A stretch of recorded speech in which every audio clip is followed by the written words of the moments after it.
Hey everybody, welcome to the R&R Show, episode 84. And here we are, folks. I'm Ruel Gaviola, joined as always by my co-hosts Chris and Ray, and we've got a very special guest, Dr. Steve Finn of Dr. Finn's Games, and also Pipnetic. His new company has released a new game called Scribble Me This, and you could click the show notes below to check out the link to that Kickstarter. Dr. Finn, Steve, thank you so much for joining us. It's good to see you here. Thanks for having me. All it's right. a pleasure. This is a really fun topic that we have today. I love filler games. These are the games that for me, my definitions plays in about 10 to 30, 35 minutes or so, usually in a smaller box. And these are the games I'm going to play a lot with my family who are more casual gamers. They're just really easy to get to the table, but I really enjoy this. I don't know. It's one of those things where I love my crunchy Euros, but I love the fact that I can do like 5 games in the time of one as well. That's always an appeal. Chris, Ray, anything to say before we get to our list here? I had to physically restrain myself from putting party games on this list. And I messaged Ruel and Chris this in the middle of the night. I was like, I can't, you need to tell me I can't put party games on this list, or that's what this entire list will be. I love party games. And every time I was like, if I had 10 minutes, what would I play? And it was like, that's not a hat. It's all party games I've already talked about. Yep. Yeah. So I held myself back. I have picked short strategy games that you can play in under 20 minutes. That's my disclaimer, is that I think there are other games that kind of fit those parameters, but I tried to focus on like more strategy-based games because there are light party games, but I do kind of feel like that's a slightly different category. So I did my best. I think it is. I think it is, and we've already had that. Yeah. We've already had that. We did already do too, top. Right? We already did the top party games. That's why I was like, I gotta try to narrow this down. I made sure that there wasn't any crossover from that one. And for me, I just thought about the shorter games that I enjoy. And once I started the list, I was like, oh, there's that. Oh, there's that. Oh, that one too. There's so many. It was so easy to create like a huge list. And we're only going to have 2 submissions in each one of these to make a top 10 because that's 4 and it's Rado as well. So it's really tough getting some in. And so I opted for an obscure pick for my first one, which I'm excited to talk about. Nice. And then I also made sure to not put Biblios on the list to slight our guest, Steve Finn. Biblios is a game that I love, and I really was like this close to putting it on, and then I thought, oh, well, people think I'm not being genuine. Do people think I'm just sucking up? I went through this whole thing. I was like, but I really want it on the list. So it's our 11. I'm declaring it. It's honorable 11. Our shout out, and of course we're gonna have I'm leaving. Stay there. I'm done. Dang it! I knew I should have put it. It's honorable number 0. It's number 0. That's so great. I was thinking the same thing when putting together my list, and we'll get to the list real soon here. I could have easily filled out a top 5 just with Steve Finn games, honestly. I love your games, but I was, again, trying to go beyond that, and we'll see as we get to the list here. So why don't we kick things off with our top 10 filler games? Chris, you're going to lead the way with number 10. Sure. I'm very excited about number 10. Ray has set the standard in these lists of picking obscure games. And so I was like, okay, I got to go and get this obscure one. This is a game that I purchased on Kickstarter. I don't back a lot of Kickstarters, but this one was really cheap, small box. It was like $15, and then there was shipping as well. But I was like, it looked really cool. It's called Broken and Beautiful, a game about kintsugi. And I really like it. It plays exactly how I was expecting it to play, and that's kind of like a Sushi Go style game. It's set collection where you can break your pots. You can smash them on the ground, and then you can reform them together in the art of kintsugi, which is putting back together what is broken, and then they are worth more points. And so if they're smashed at the end of the game, they're not worth anything because then they're just a pile of rubble. But you can use gold that you've collected to flip over your card and make it worth more points. It's really neat.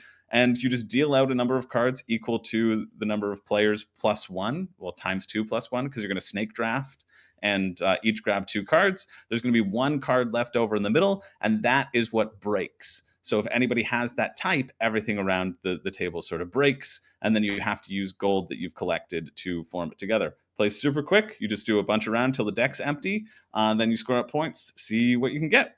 Very simple. It was a great deal on Kickstarter. I'm sure they made $0. I'm sure they made negative dollars, and and those are the sorts of games that I love to see. People making $0. No, but yeah, it was. I thought it looked really slick, simple, and it plays exactly how I was hoping it to play. And so that's why I wanted to give it a shout out here. I thought it was pretty nice. I believe the designer's name is Jeff Tidball, if I'm remembering correctly. And if I'm not, it is now. Congratulations on your new name, Jeff. This is such an interesting choice. I had never heard of this game before, Chris. So good job on that. Usually Ray's the one that stumps us, but you've stumped me this time. And I love the theme of this. Yeah, just the kintsugi, that I don't know, is it philosophy or just that thing of, you know, when you break a vase or something in Japanese culture, you put it together and you line the cracks with gold or whatever, and it becomes this whole new thing. I think that's so neat how they tied the theme into this. It looks like a pretty straightforward game, but I would totally play this. This is a great filler. Yeah, very straightforward. It's exactly how I just described. You can play right now. That's it. Each thing is worth a different number of points, right? You can get gold instead of getting cups or saucers or whatever, but then it's just the set collection and how the set collection works. Nice. Everybody has a player aid for that, so easy peasy. Very cool. That's awesome. Just a shout out real quick to TMJ Productions for that video. Thank you, TMJ Productions, for letting us use that. I'm sorry, go ahead, Ray. I was just going to say, I remember seeing this when it was on Kickstarter. I don't know. I think I sometimes just get Kickstarter fatigue. I get overwhelmed by how many options there are. But I remember being absolutely just enchanted by the theme of this game. I'm such a theme forward person. I think it's such a beautiful concept for a game. I love that theme of putting it back together and making it more beautiful than it was. It's a beautiful, beautiful backdrop for a simple game. So maybe I'll have to go back and get it because I never ended up backing it. So I've got to go back and get it. There you go. Yeah, I totally want to get it now. So that's a great job, Chris. You've sold me just like that. It's got a copy sold. But Ray had heard of it before, so I know you didn't quite get me. I had heard of this before. Steve, had you heard of this one before? I had not heard of it, but I have to say that I really like the theme too. I think that's really cool. Yeah. Cool. Okay. All right, I got two. At least I got two of you. Yeah, got two of us. And let's move on to our number 9 now. Thank you for that, Chris. Ray, you've got our number 9 this time. All right. Well, yeah. So breaking from tradition, I'm not talking about something no one's ever heard of. I'm talking about something probably everyone has heard of, which is the hot card or hand shedding game Scout from Oink Games. It was nominated for a Spiel Award. I don't think it needs much of an introduction, but if you by any chance have not heard about Scout, it's just a fantastic little card game. It comes in that iconic little Oink box, which is one of the things that I think is really good to see in a filler game, that it can like literally fill the space in your bag or whatever. If you're like one more little game, you can always find space in your bag for an Oink game. So as I said, this is a hand shedding game. You're going to get a hand of cards at the beginning, and it's got one of my favorite coolest mechanics I've ever seen, which is that all these cards are going to have 2 numbers on them, one on the top, one on the bottom, and you can decide which orientation you want to hold your hand at the start of the game. So you're going to have a different spread of numbers. Everyone decides how they want to flip their hand, and then you have to not rearrange your cards. The order left to right that the cards were dealt to you is the way that they must stay, and your goal is to shed cards from your hand so that you can get like straights and numbers of a kind next to each other. And so on your turn, you can either play like a set of cards from your hand, again, that all have to be next to each other, and then the turn passes to the next person. If the next person can like beat the cards that you played, so if you played like a 1, 2, and a 3, if the next person can play a bigger straight than that, if they can play like a 4, 5, 6, 7 or something, they then will collect the previously played cards as points. And if you can't beat the prior hand to you, you can do what's called scouting, which is you take one of those cards from that hand that you can't beat and you add it to your own hand. And there's a nice bit of strategy where you can delay playing cards to try to fiddle with your hand to get a really good set of cards so that you can play all at once and like no one can beat it. But then of course, if the game ends before you get to do that, you get stuck with negative points for all the cards left in your hand. So there's like a little bit of push your luck, fun little hand management game. I think the flipping of the cards is really, really clever. That's Scout. Again, it was really hot when this came out, especially with that Spiel nomination. I love a quick little card game. Again, love Oink Games that they come in those adorable little boxes. Super easy to just, you have a little bit of space, throw in Scout. And it's great for folks who are maybe wouldn't consider themselves board gamers. I play a lot of games with like poker players and traditional card game players, and Scout is a really nice bridge into the board game world for people who think they don't like board games and they only like traditional card playing. So yeah, that's Scout. Nice. Scout and Show. Yeah, That's Scout and Show. it's the one thing you get to do. I just started the last time I played Scout. I started singing that every time I did it, and it was very I fun bet that to was do. delightful. Yeah, it was. I'm Everybody sure around the everyone table loved that. loved it. They loved Never got old. it. Didn't get old once, so it's pretty No. good. Well, because the game finishes before it could get old. There you go. I'm glad you talked about the bridge between like let's say poker players in this game, Ray, because this has that same mechanic as Bonanza, where you whatever cards you get, you have to hold it in your hand the way it is. You cannot like shuffle cards around. That drives me crazy because I'm a poker player. I always want to put cards in numerical order by suit. But you also pointed out Scout does it in a way where you have the two numbers, so you can flip cards around.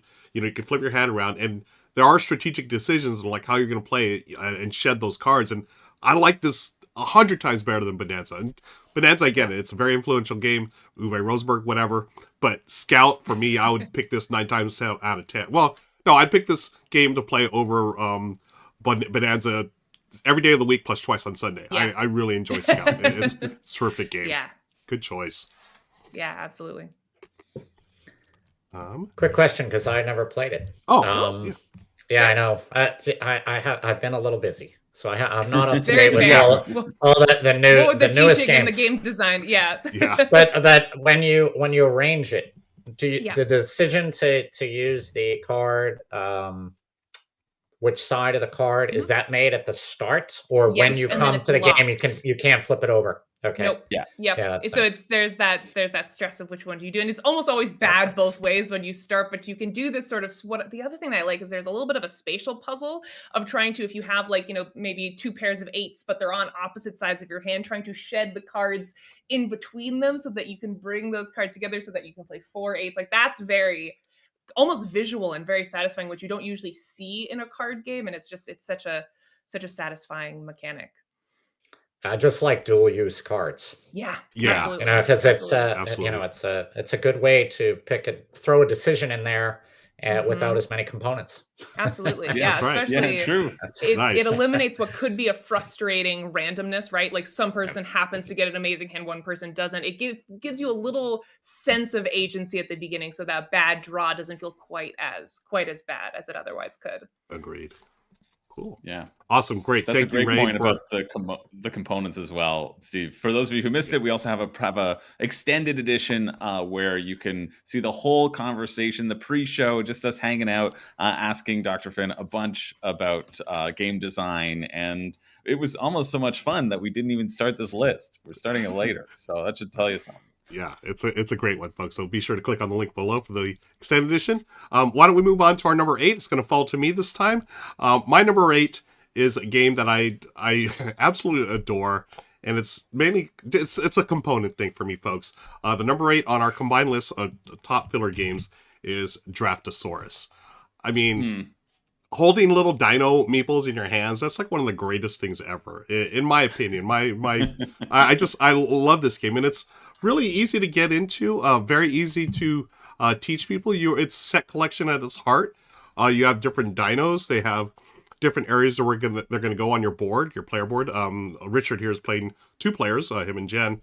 So you roll a die that's going to determine where you can place your dinosaurs. Now the active player can ignore that restriction, but the other players can't. So you draft one of your dinos. You start with a handful of dino meeples. It's so cool. You drop it into one section, then you pass the die, and you're going to pass your dinos to the next player. You do that for, I think it's 3 rounds, and you score, whoever scores the most points wins. The different areas on the map score differently. So one section you want all dinos that are the same. Another you want different dinos. Another you want a pair. Another, you want the most of and whatnot. And then finally you have the awesome T-Rex. And we all know the T-Rex rules, so the T-Rex will, I think, doubles your points or gets you extra points wherever the T-Rex is. But this is such a fun one. I love dino meeples. What can I say? So that's our number 8, Draftosaurus. Yeah, the satisfying components. Talking about like the gimmick of the game, right? Yeah. The Dino Meeples really elevate that drafting element to make it feel unique and to make it feel exciting and to earn its spot on the shelf, right? You want that little twist, and I think Dino Meeples are fun. They're just inherently fun. Who doesn't They want are. that? It's a fact. It's science. Yeah. They're just fun. It is science. Let's turn to our resident doctor. Is it science? Dino Meeples, fun or not? I'm a doctor of philosophy. Don't talk to me about science. We're not gonna. You're all we've got right now, Steve. You're all we've got. Well, hopefully you're not going to have a health problem, because I'm certainly not going to be able to help you now. Yeah. Well, yeah. Don't be choking on the Dino Meeples. That's right. Gotta be careful. Watch out for that. Okay. So that's our number 8. Let's move on to number 7. Steve, this will be your choice, number 7. Yes. I am going with Las Vegas. Yes. Yes. Love this game.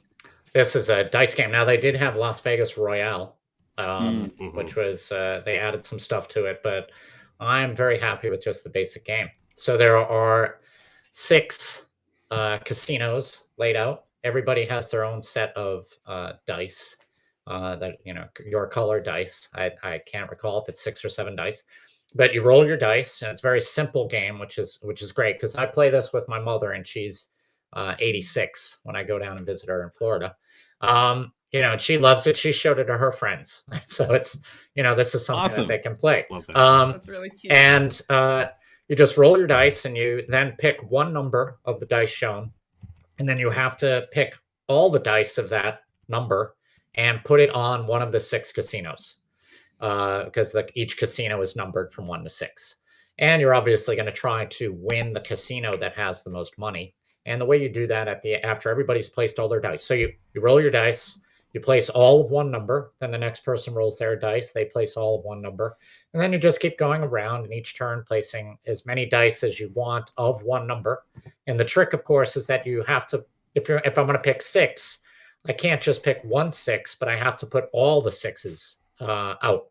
So if you put out too many, then you've reduced your power in the future to do that. But if you don't put out enough, other people can kind of compete with you. So you go around and putting out all your dice. And when everybody's done putting out their dice, you look at each casino. And then whoever has the most dice at that casino will win the highest value. Now, some of the casinos might have more than one dollar card. So there might be a second or third place. But so one great thing about this, just how easy it is. The rules are very simple. You can teach people in a couple minutes. There's enough interesting decisions, and there's just the fun of rolling dice. But the best part of the game, like the 2 games that I'm going to talk about, both of them have one little thing that's really cool, and that is if you tie. So if both people say put 3 dice with a number 5 on it, and they tie, all the dice are removed. So then a person can sneak in with 1 die of a 5 and win the casino.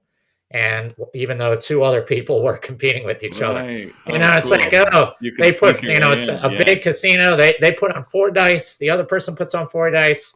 You just sneak 1 little die in there. And then at the end, they tie, and you've won that. And, if it was a long game, people might not like that. But the game lasts like 10 minutes, and, it's just 10, 15 minutes. It's a lot of fun. Yeah. And you play rounds. Now, the Royal version has all these ways to enhance each of the casinos. But one simple rule that you can add to this, which I now do just when I play the basic version, because I actually enjoy just playing the basic version, is you have 1 larger die of your color, and that's worth 2 dice.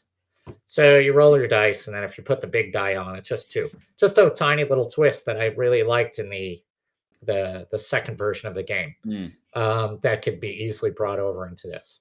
Oh, nice. I'm gonna have to start doing that. I love Las Vegas, and I also enjoyed Las Vegas Royale, but Steve, I'm like you. I prefer this version just because it's quicker and it's so simple to set up. My family's played a ton of these games. There's always. I'm glad you brought up that moment of like people tie and then someone else just sneaks in. I tend to do that move. I love being the sneaky one, and there's always these shouts of I don't want to say joy, maybe pain when I do it, but it's so much fun. But I like that little variant. I'm gonna have to try that. Just a larger die that's worth 2 dice. That's an interesting twist.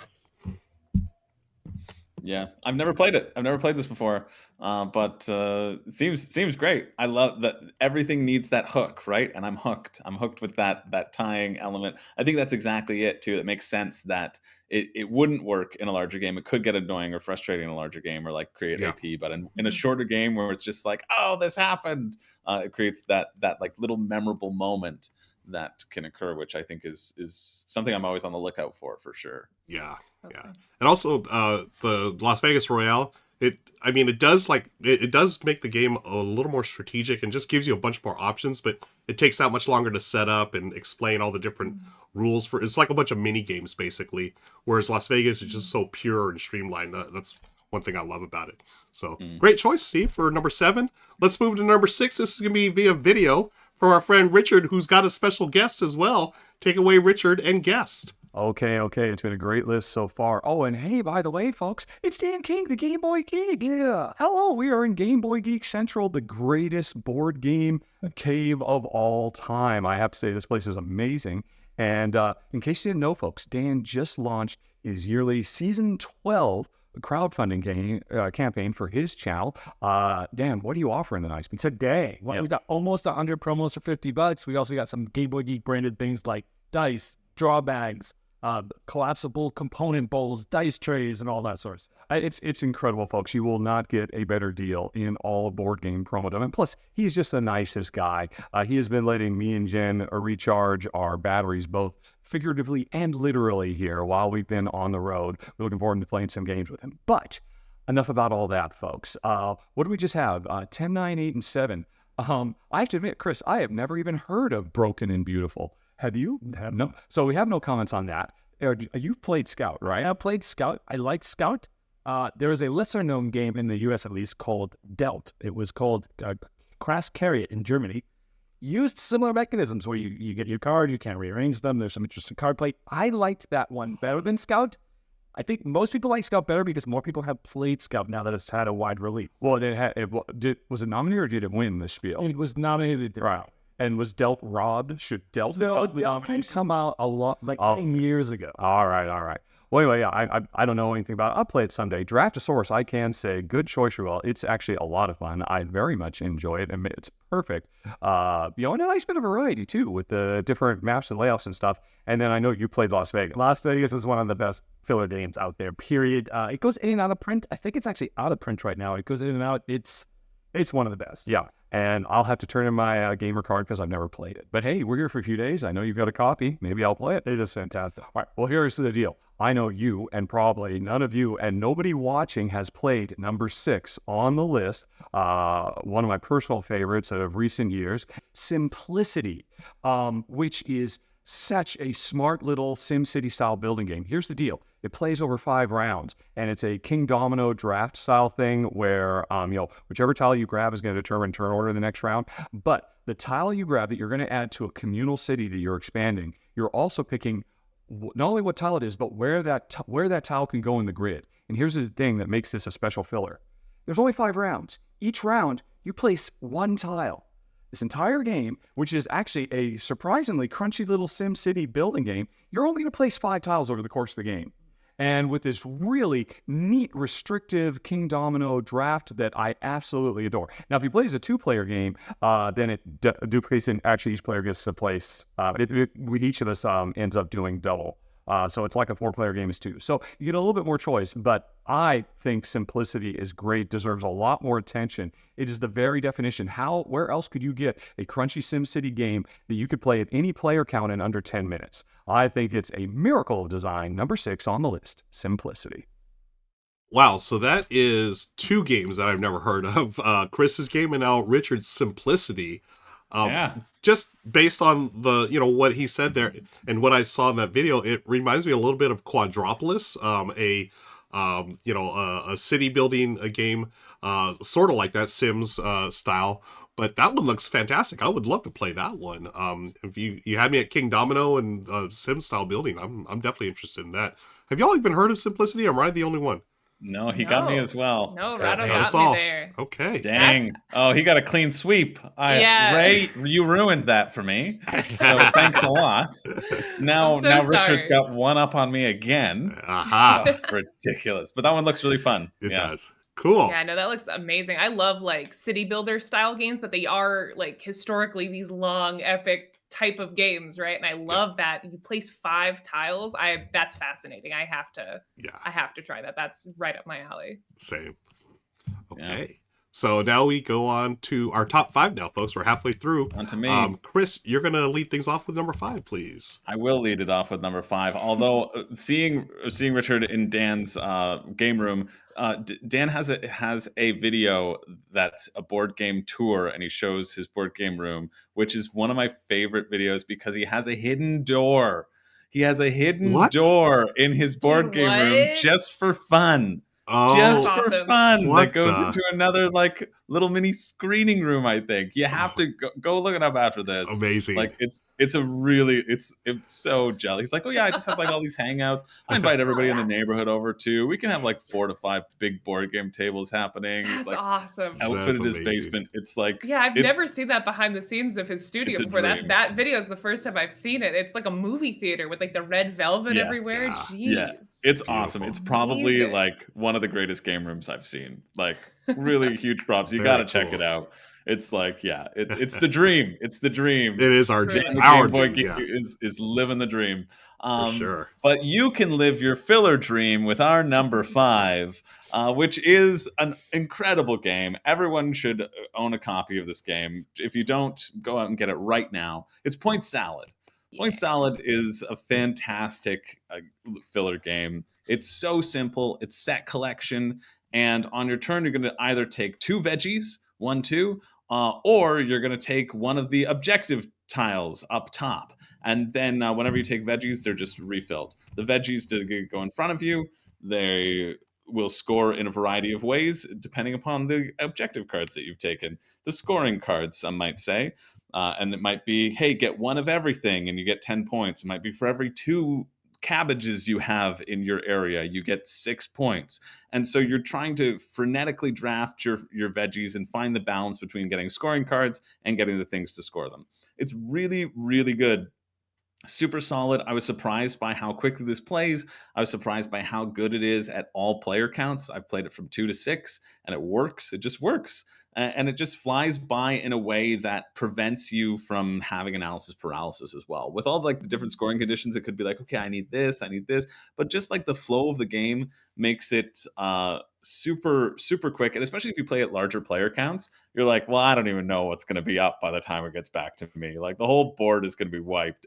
All these veggies are going to be pilfered. So there's not a real sort of hate drafting idea in there. You can affect some people who are around you, but not really. It's a great game. I haven't played Point City, which I need to, because that also looks fantastic. But Point Salad is super good. I was so surprised by how much I enjoyed it when I played it, and was the sort of obvious choice to put on the list for me. Yeah, it's such a great game. I want to bring our show into the board game designer confessions segment. Oh, yeah, Yes. please do. So I have a confession to make, which is that this game was where I stole something which I used in Floriferous. As I mentioned, I think being a board game designer is stealing things from others, right? And it's not like I really stole something. The idea of having a choice between picking the thing that you want or the scoring card. That was really the choice that I found interesting in this game, and which I then brought over in a different way to my game Floriferous, but which you may or may not have played either. Yeah. But I will just confess that I really like this game, and it did inspire me. That's really the better. I didn't steal anything. I was inspired by this game. That's awesome. Yeah, I remember. Well, I know. The Floriferous Pocket was just on Kickstarter. That sort of wrapped up, and I've never played Floriferous, but I hadn't read through the rules or anything. But it's the first time that I actually like learned the rules to Floriferous as I was going through. And honestly, I was like, man, when this topic came up, I was like, dang, I wish I played Floriferous because I want to put it on here Yeah. too. So it must be something about that style, right? Like Yeah. that feeling, that inspiration obviously was passed through because I was like, oh, that's so cool with like the Yeah. different rows and stuff. It's so fantastic. And Steve, you're right. The word is inspiration, right? Because you were inspired by that. Because in Floriferous, you're going to pick either, your flower or whatever, or you can pick that scoring. So you do have that same choices in Point Salad. Do you take the resource, you take the scoring, and then you walk along the path. And I love how you did in Floriferous, just like Point Salad did this here. Chris, I would recommend playing Point City. It's I know, basically gotta. this with a little Splendor mixed in. It's got that engine building thing to it. Really fun game. Everything I could possibly want because I love Splendor. Yes. Okay. Let's move on to our number 4. Ray, it's up to you. All right, so I am picking another game by the exact same publisher. I am picking another Oink game for my number 4. And I think I've talked about this briefly on the channel before, but this is Deep Sea Adventure. Deep Sea Adventure is a push your luck game where you are all descending down from a submarine to try to get treasure down in the ocean. And the catch here is that you all have shared oxygen. So you see that little submarine board, those little white dots represent your cumulative oxygen that you all share together. And as you descend down into the ocean, you're going to be flipping over, you're going to be rolling a dice to see how far you move. And you're going to be deciding whether or not you want to pick up treasure at the location that you land, which almost always has treasure. And you can either decide to take it or leave it and continue down to try to get even better treasure.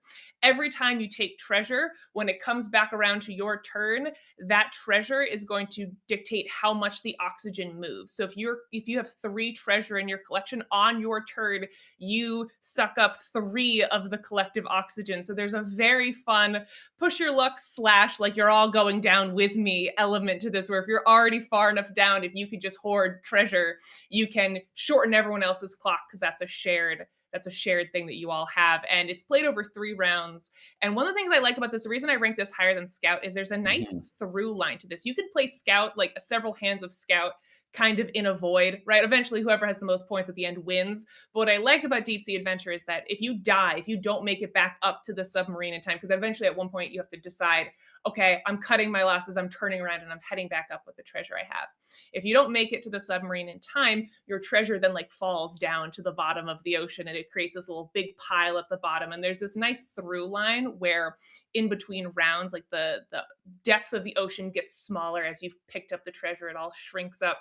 So I really like that. And I've also mentioned last time, I believe, when I talked about this game, that this game is my single favorite game to teach in the entire world, because without a doubt, every time I teach this to someone, they die. They don't understand the curve of just how quickly that oxygen goes away. Everyone's like, oh, this is easy, I'm going to just keep going. They always suffocate and die. But what I love about this game is that the way the point system kind of ramps up, the way the treasure becomes more valuable in the second and third rounds, it's really easy to come back and still win, even if you die in that first round. So it makes for a very satisfying teach and learning experience, right? I don't have to tell anyone. I don't have to harp on like, don't die.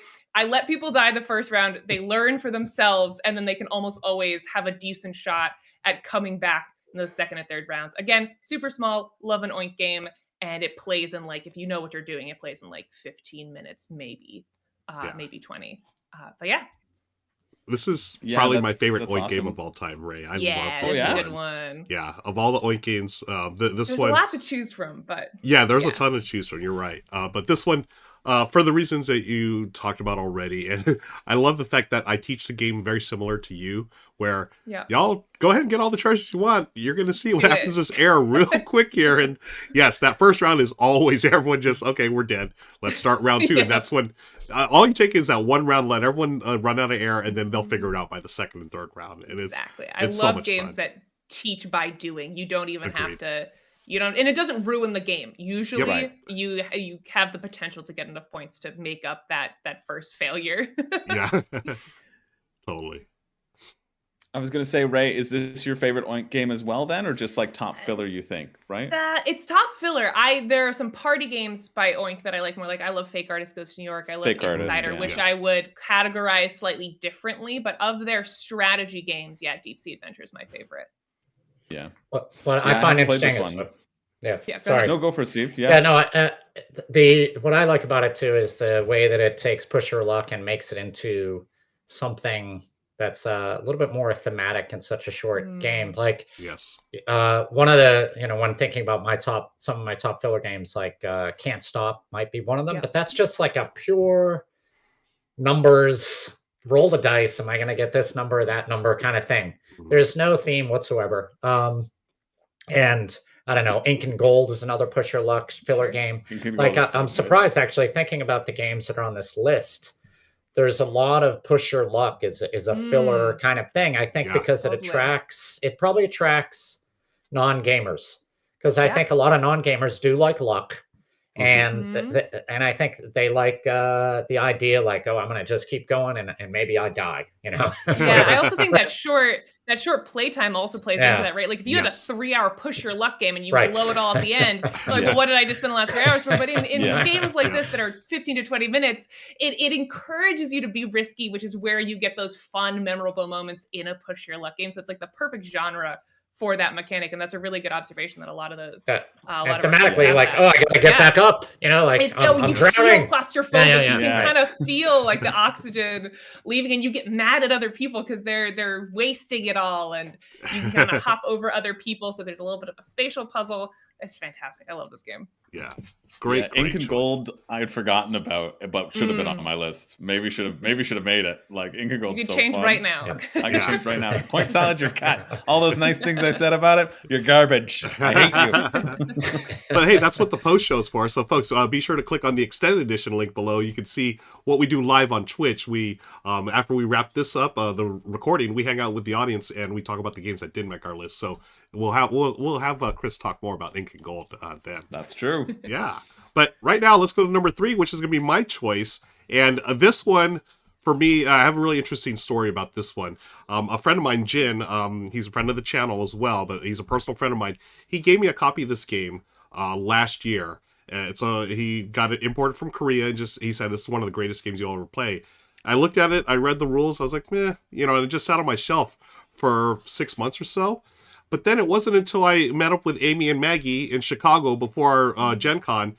Amy and Maggie from Thicker Theme are also part of the channel here. They had a copy. They said, have you played this? I was like, I have not. And the game is Nana. It's been rethemed as Trio. And, oh my gosh, folks, this game, the way Amy and Maggie taught it to me, they just pitched it like this. Imagine Go Fish meets a memory game or concentration. Sounds horrible, right? But it's one of the funnest games you'll play. I absolutely adore this game.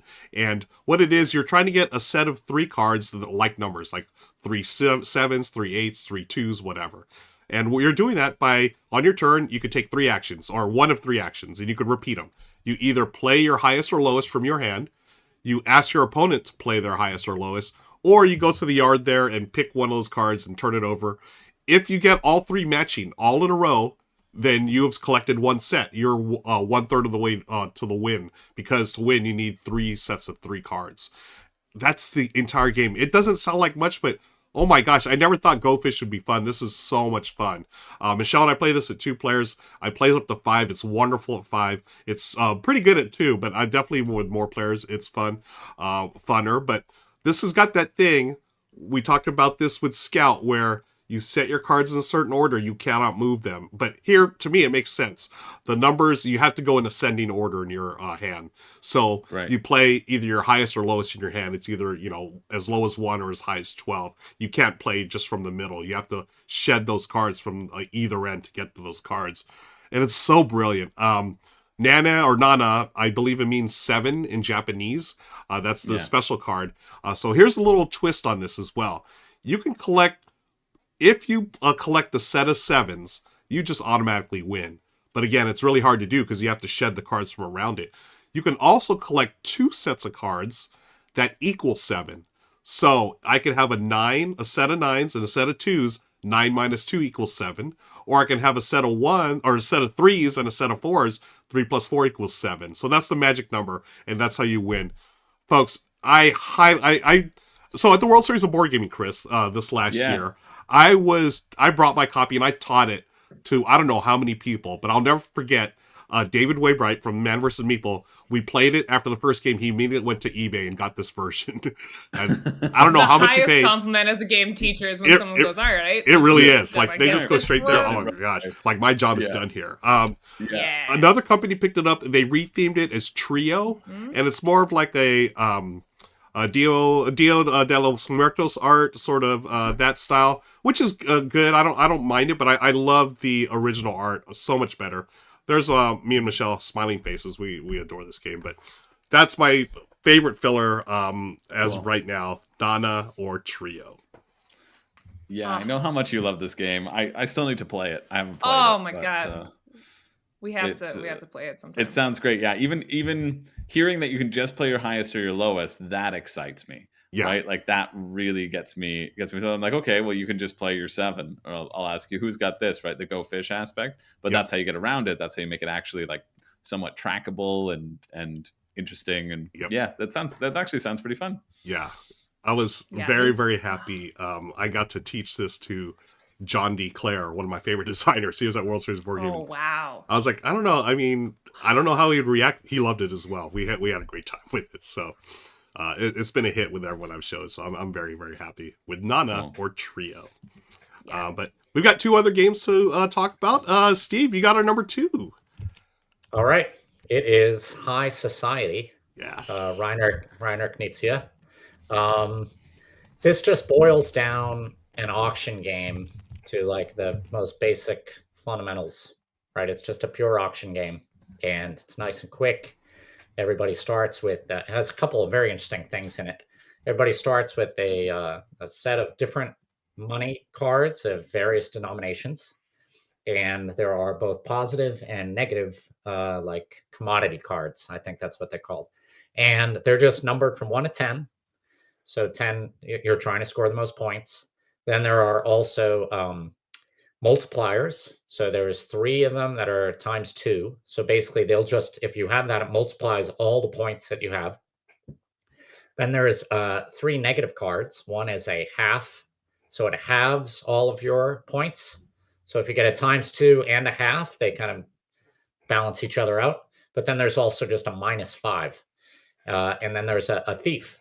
And the way the game works, you shuffle all the cards. Very simple. You flip a card. If it's a positive card, so if it's something that's good, you will bid by laying down cards from your hand in front of you, and that's your bid. And then everybody going around has to lay down cards higher or drop out of the auction.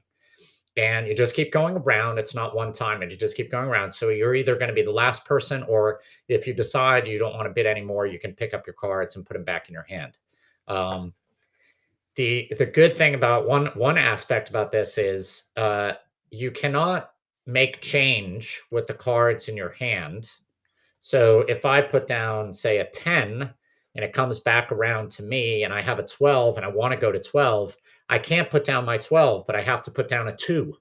So these low valued numbers are very important to be able to go over the person right after you without going too high. But if you get rid of all your low cards early, then you can't just very simply go over people. And I can't just pick up the 10 and put down the 12. So that's one very interesting thing about the game. The other thing is when you're bidding on negative cards. So let's say the thief comes up, which is -5 points. You're bidding not to take it.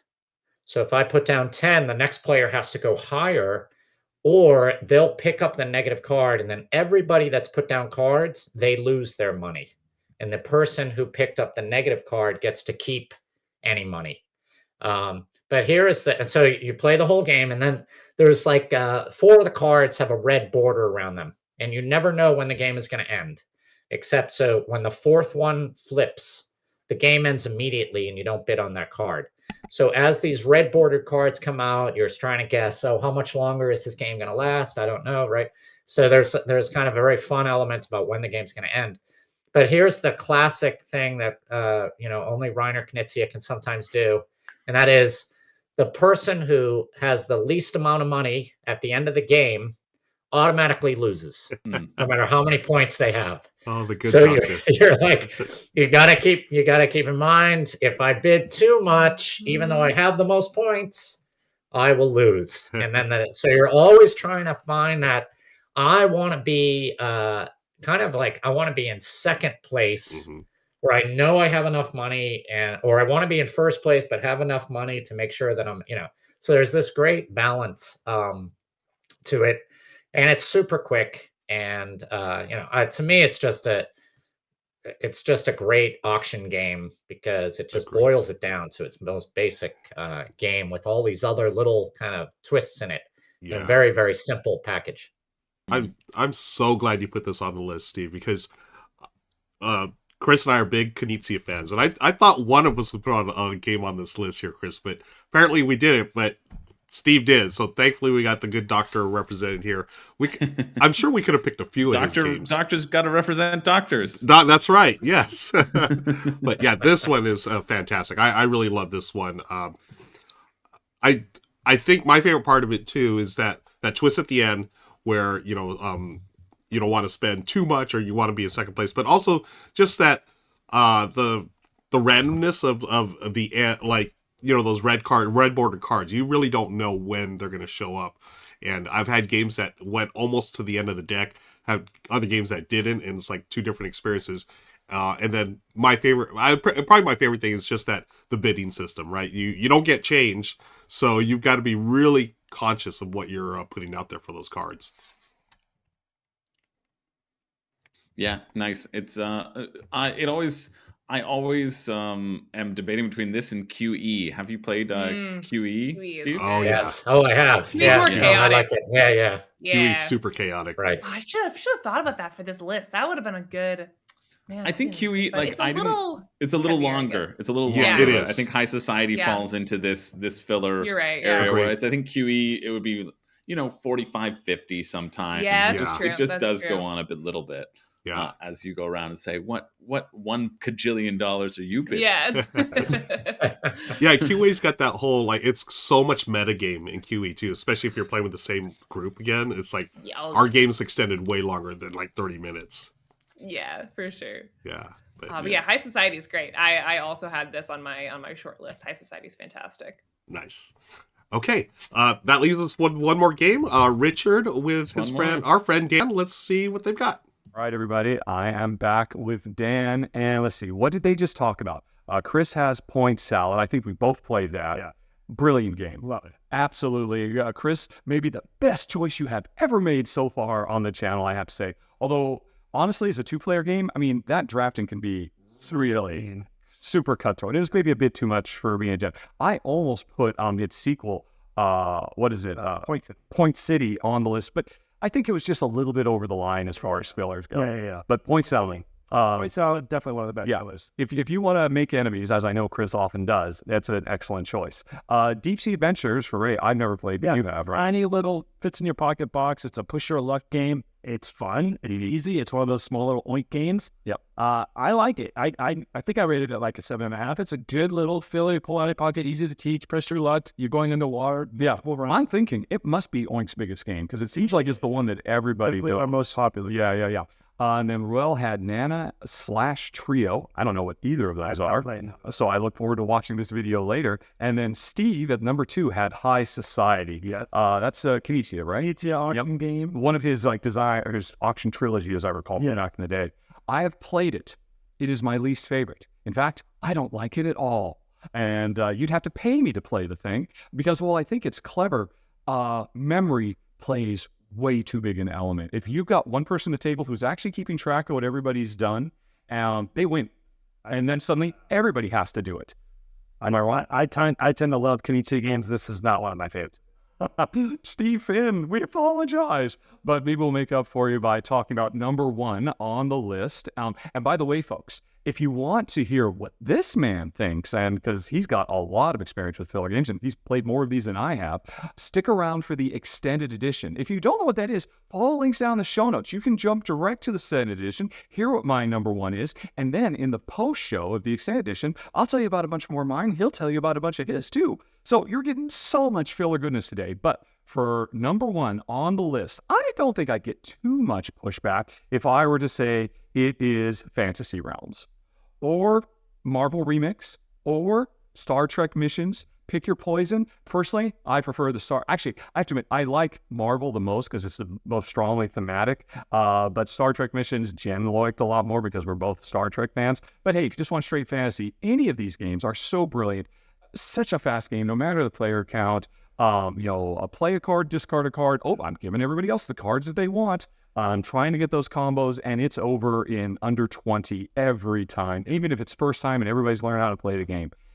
Brilliant. I wouldn't put Red Rising from Stonemaier, which is kind of a spinoff as well, because it's bigger. It is no longer filler. If you want a non-filler version of Fantasy Realms, check out Red Rising. But either way, if you want sci-fi, if you want comic books, or if you just want high fantasy, the Fantasy Realm series, let's say, is an excellent choice in my opinion, and I don't think I disagree. No, I like out of those. I'm not huge on IP on either of the other two, but I still like the Marvel Remix one of the best. Yep, I kind of agree. Okay, folks, that was it. Back to everybody else. See you in the post show.